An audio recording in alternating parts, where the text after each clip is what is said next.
you ever feel that we were going to have to go to war with Russia?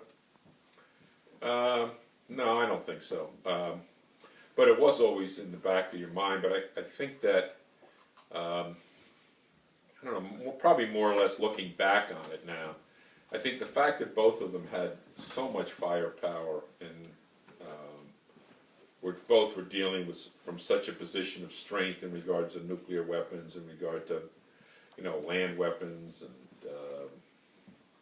just all the tools of war. I think that alone just stopped both of them. I mean, I think there's, strength is. I think strength is probably the greatest deterrent to war. I mean, you're not going to go to war with somebody that could, annihilate you as a country. I mean, that just doesn't make any sense. And so I think they were kind of forced to kind of just live at a period of détente and until until Reagan really kind of stepped up and forced the Russians' hand. What other memories did you have during the Cold War period? Well, I mean, there were a lot. I think probably the first memory that I have, and I didn't know, I was young, I was probably about 10 years old maybe, and I don't even know why we were doing it, but we used to have, in the schools, we would have air raid drills. And we would have to get under our desks, and just, we had a set plan on how we would hope to survive, a nuclear attack. I remember there was a big article, I don't know which magazine, it could have been Life, probably Look, or one of those magazines, that had a big series on how to build a bomb shelter. And there were people that actually built bomb shelters with the idea that if a nuclear war, and we were attacked, they would be able to survive it. It just, that's about the first thing, that I remember. And then I remember things like, and I can't remember what year it was, but Khrushchev, who was the Russian premier, he came to the UN, and I remember him stomping his shoe on the table, and I can't remember what that was in regard to, but if I remember correctly, I think he was on a tour of the United States, and it was in the news every night where he was and what he was doing. And then I remember a conference that Nixon held with, I think it was Khrushchev, at Glassboro State Teachers College in New Jersey. And since I grew up in New Jersey, that was, pretty much, front page news all the time. The more I think about it, the more things that happened during the Cold War, the more incidents. I think it probably, first of all, I don't think there was much real, as I look back on it now, I don't think there was much chance of there ever being a real war. I mean, too many powerful people were trying to figure a way out of this. But I think probably the most important thing that I remember was the shock that was in America when Yuri Gagarin piloted Sputnik around the Earth, and he became the first man to go into space, and that was like the first time that American became aware that we were so far behind the rest of the world in science and math and things like that, and that the Russians had put a man in space, and why couldn't we? And it's kind of ironical that now we don't have a space program, and we still have the problem about we're not as qualified in science and math. But I remember Kennedy speaking before Congress, and it was probably a State of the Union address, and I remember him speaking and challenging America to go to the moon. And I remember when the space program, I remember distinctly when Alan Shepard became the first American to go into space, and I was I think I was a junior in high school at the time, and it was such an important event that the school had the radio broadcast of it piped into every classroom. And when he was coming back, and he went into that time when he was going through entering the Earth's atmosphere, and they had lost contact with him over the radio, and that they always do. I mean, I think it was probably about 2 or 3 minutes, but I swear it felt like it was like 3 days. I mean, and when he reconnected with Houston, I mean, the cheers in the school could be heard all throughout the school, and yet we were all in our classrooms.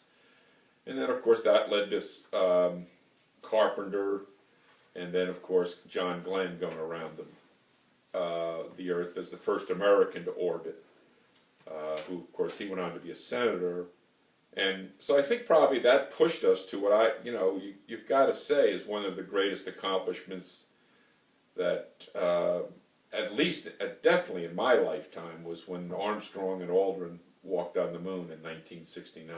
And so I think there were good things that came out of the Cold War. I mean, we were pressured to do things well, and there was the idea that if we did it better than the Russians, that would look better around the world. It was like two systems of government fighting each other, or I don't know if fighting is the right word, but competing with each other, because they were both spending a heck of a lot of money in foreign policy. So I think the space program was one of the truly, really good things that came out of the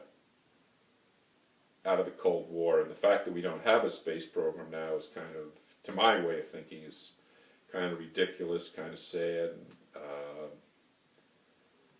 That's my opinion, totally. Do you remember where you were when Armstrong landed on the moon? Yeah, I was at a camp at Johnsburg, New Jersey, with one of my ex-coaches, and we were working, and I was sitting on the floor in his house, and we were listening to it on the radio, and it was just unbelievable. I mean, it was incredible to think. And I always kind of look at the moon a little differently now. When you look out there and you see the moon, you think that we had people that walked up there. And I'm sure that before my grandchildren have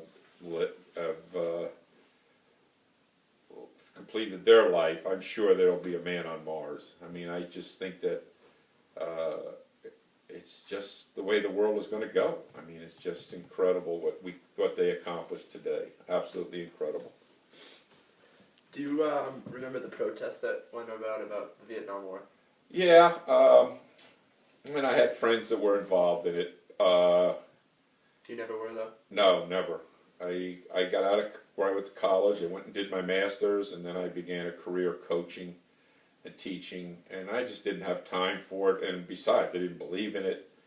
I remember sitting one night with my dad, and we were watching it, and he says to me, "Don't these people ever work? Who works in this country anymore?" I said, "I do." He started laughing.